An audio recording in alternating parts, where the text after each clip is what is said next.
Hello and welcome to Channels Book Club. My name is Olakunle Kasumo, and it's great to be on the show again. This is where we discuss all things books. Last week, we started the conversation with Greg Ogbeifun, the author of Not Always Easy. Thank you for all the comments that came in. Glad you enjoyed the last episode. This is the continuation we promised. Pull out your notes because he just keeps them coming, the tips, the ideas, the insights, and all that. Most especially, grab a copy of the book, Not Always Easy, read it, and let's know your thoughts about it after this episode. Well, let's dive straight in. Enjoy this. Greg Ogbeifun is a marine engineer, maritime consultant, blue economy expert, entrepreneur, and the pioneer of Nigeria's first privately owned ship repair yard, Stars Marine and Engineering Limited. Ogbeifun has a first-class Certificate of Competency in Marine Engineering from the United Kingdom. Greg Ogbeifun is the chairman of Stars Investments Company Limited, Stars Gas Limited, and Eagle Watch Security Limited. He is a member of the British Society of Marine Consultants and Ship Surveyors, American Society of Naval Architects and Marine Engineers, and fellow Chartered Institute of Logistics and Transport. He joins Channels Book Club to discuss his autobiography, Not Always Easy.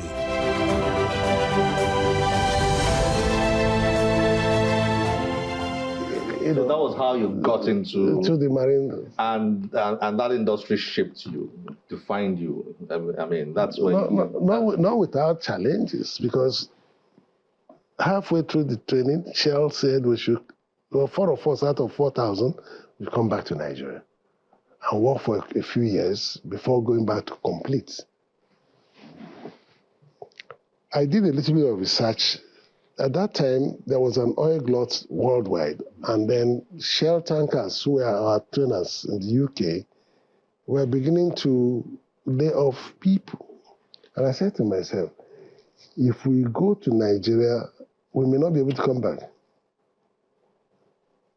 And Shell is saying you work for about 2 or 3 years before you come back. And we needed approximately 24 months to get the ultimate certificate, which is chiefs. If we were to go back home, it would take us about approximately 5 years. So I said to Shell Nigeria, I said, look, I would like to just finish and come back before I come back and be there forever. They said, no, if you don't want to come back now, we don't have a job for you. So I left, or rather the scholarship will be terminated. I took my fate in my hands, and then I went to Kuwait and joined a Kuwaiti company. It was a risk because all the support that I was getting from Shell in the UK, they took care of everything, gone. ended. So I took the risk and I went to Kuwait.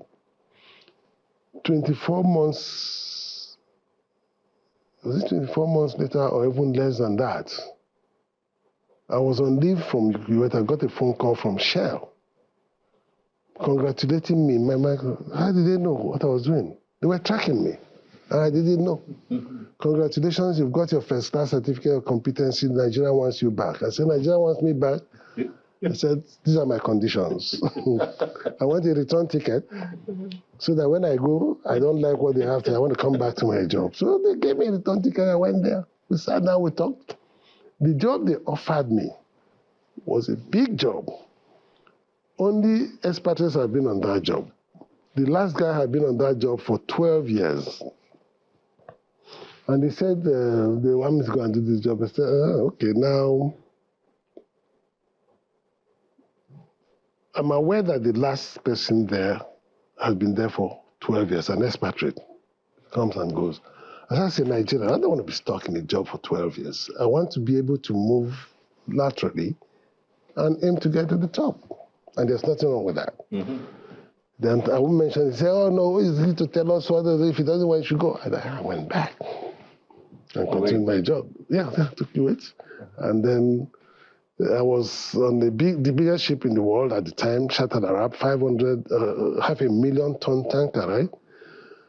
And the tugboats that used to maneuver these boats are owned by some British firms. So they used to see this black man amongst all the white people up there. So they made a research on me and found out that I live in the UK. They contacted me and they offered me a job to come back to Nigeria on my terms. 50 days on and off, you know. And that's how I came back finally in 1983. Wow. So I will stop there for now. So you can see, yeah, I can I was see taking risks. Yeah, viewers may not really grasp this until the story. You talking about the big tanker. You shared the experience of what it is like being on such a huge ship, and being on the water for months. And you shared some scary experiences where I mean, nobody has control of nature. And what happens when you are on a ship like that? In the middle of nowhere. In the middle of nowhere. Everything shuts down. You are at the mercy of the waves and the winds. Wow. But you have a divine hand, okay? But don't forget also that these ships are also designed to cope with some of these conditions. It might scare you that it is rolling. Several times you fall off your bed actually when the ship is rolling, but it never really capsizes unless there's a collision. And the integrity of the ship is now affected, and they may have flooding and they have things like that. So generally, those aren't too scary, really, when you understand the technology of the ship. Exactly. Yeah. Okay. So let's press forward and press the fast forward button. Okay. So many things here, so many things to talk about. You wrote about your marriage, some of your experience, difficult experiences, your experiences as a parent, and so on. But let's fast forward. The maritime industry in section 6, you began to write about the maritime industry, which is your pet industry. In chapter 20, you wrote about opportunities and problems in the Nigerian maritime sector. One of the things that you wrote here is that it seems as if we have not fully grasped the humongous opportunities, potential of the maritime industry. And apart from this book, it's something you have said at a number of places. I would like you actually wrote another book about that. Yeah. I would like you to say something about a bit about what you wrote here as we round up. Has anything changed in terms of the way we see the potential of the maritime industry? Yes. It's changing.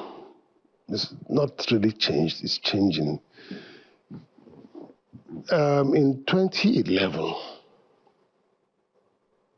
I was privileged to chair the first Nigerian Maritime Expo, the organization, the planning, and all of that.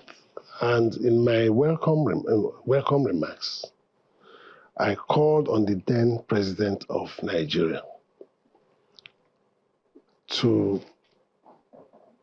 consider establishing a dedicated ministry for the maritime and shipping industry. And I said that the opportunities locked in there is so much that it could compete favorably with oil. And that such a ministry needed to be set up to focus on unlocking those opportunities. I even suggested that it could be called the Ministry of Maritime Affairs. I still have that presentation. It was ignored. When, a few years down, 2023, His Excellency, President Bola Ahmed Tinubu, out of the blues, created the Ministry of Marine and Blue Economy. At that time, I had retired from full-time running of my company. I turned 70, 72, I retired. No, 70, I retired. Then 2023, I was 72 when this ministry was established. I said to myself, I'm coming out of retirement because I can see a roadmap, an opportunity to get our nation back into global shipping. I was privileged to be invited by the Minister of Maritime and Economy to participate in a retreat he was organizing, to speak in a retreat he was organizing for the agencies under his ministry.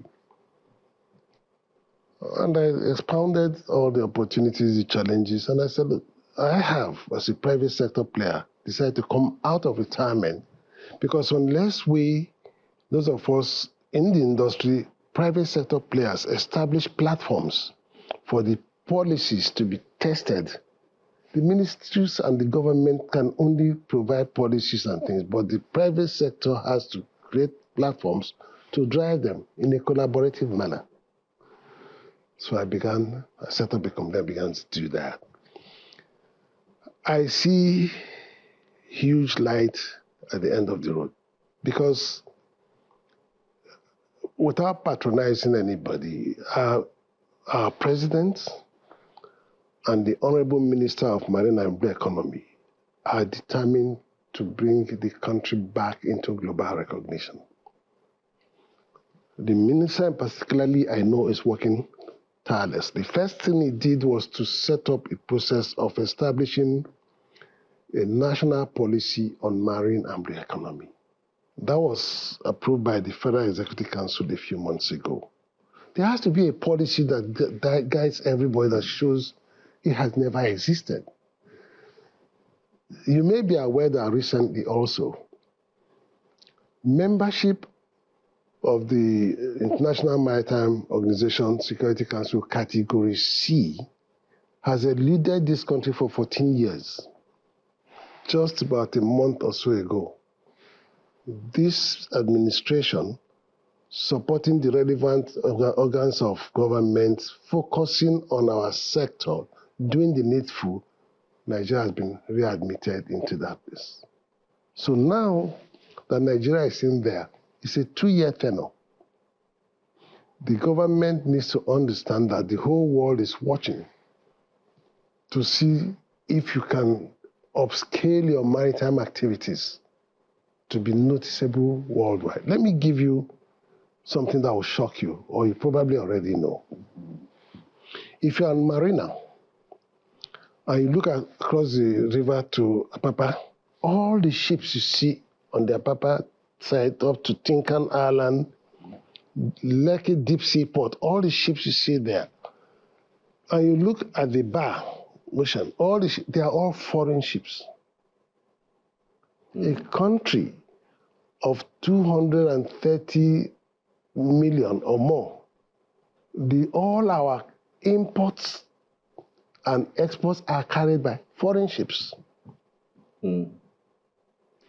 The loss in revenue from freight alone is estimated annually at about $6 billion. $6 billion. Our children go to the maritime institutions, and when they come out, they have no ships to go on to get the requisite sea time to be able to attain the kind of certification people like us had in our time. Because there are no ships. All the ships are foreign owned. Foreign owned, and of course the foreign owned ships are manned by their own nationals. So there's so much to unlock. And I'm glad that the minister is listening. I believe he's getting the requisite support from Mr. President. From my sector point of view, this is the best administration we've had. From the maritime sector point of view.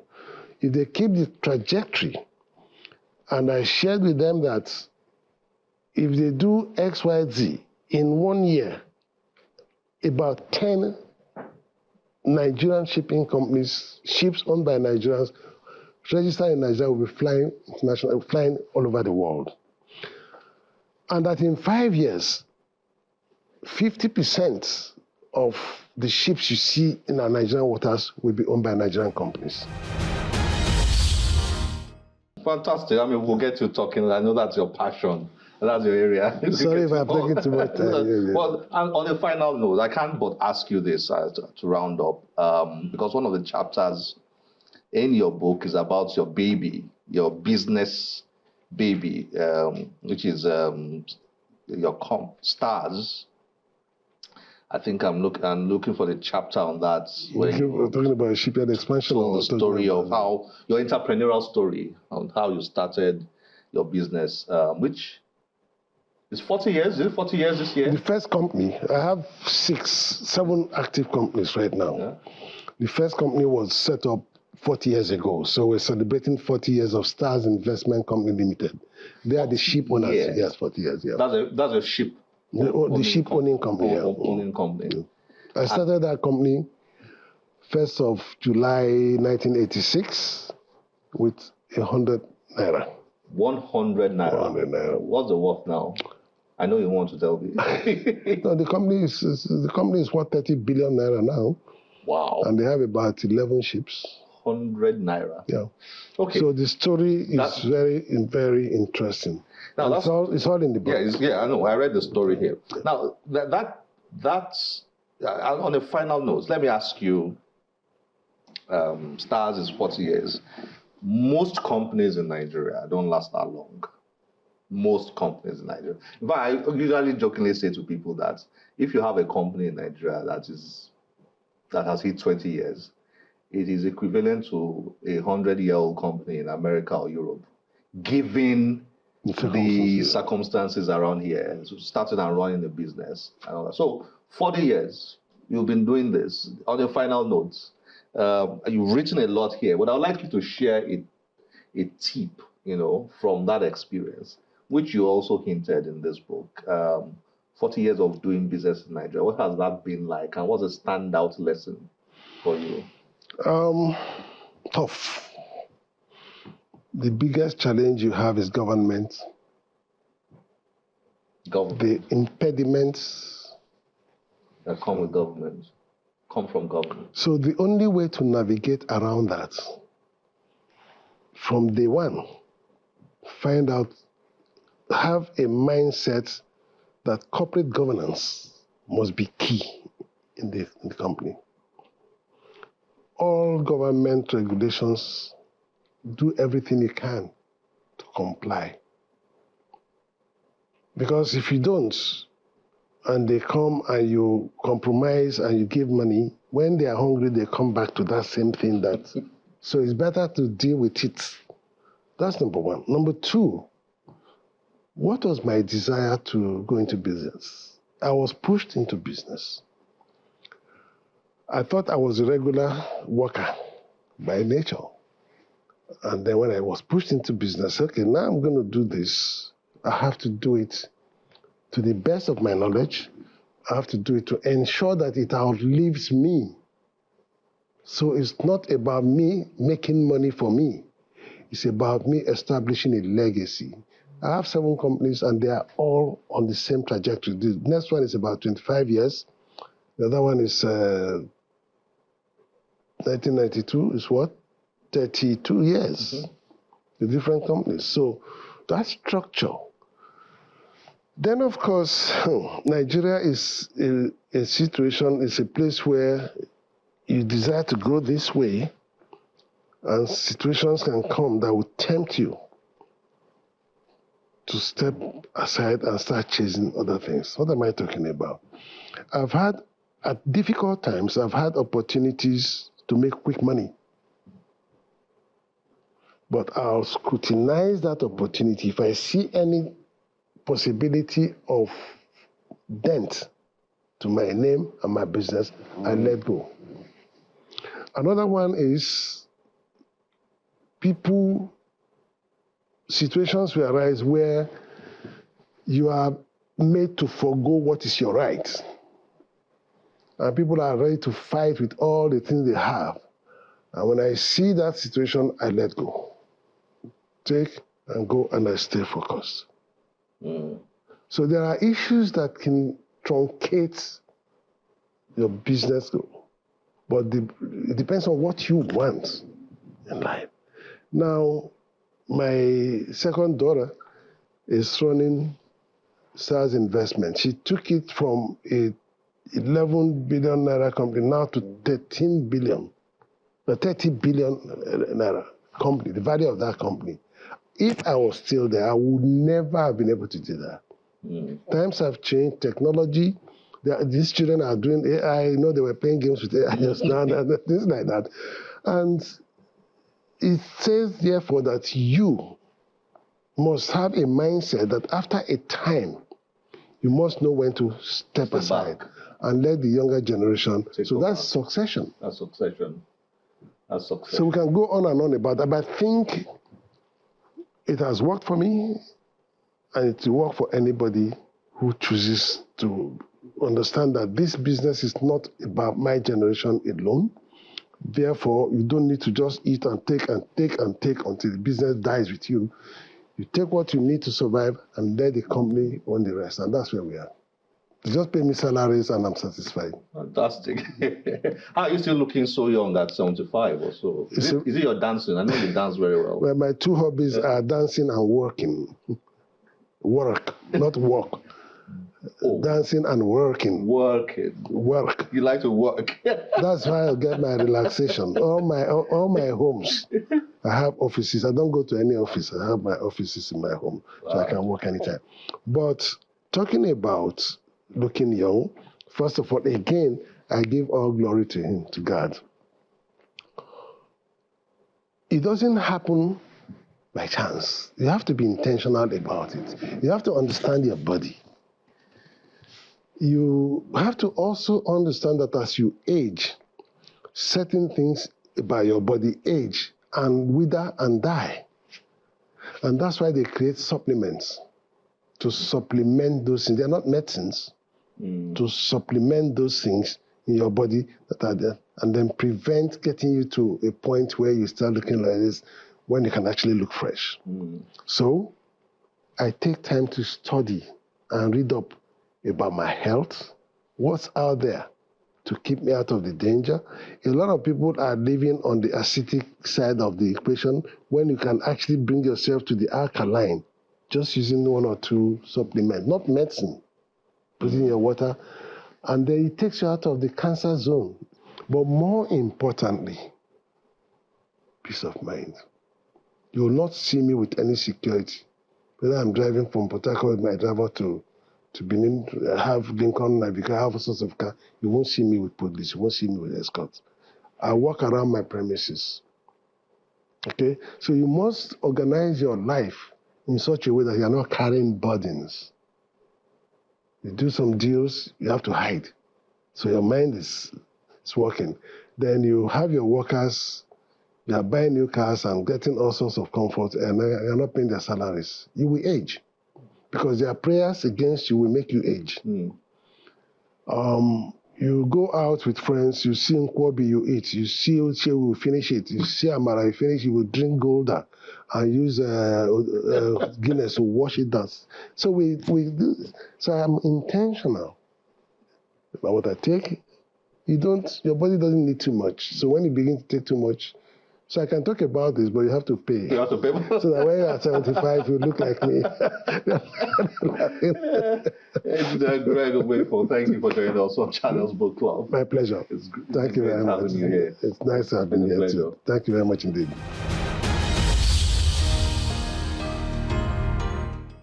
This is where the show ends for us, always struggling with time, not enough for us on this show, but we've got to say bye-bye now.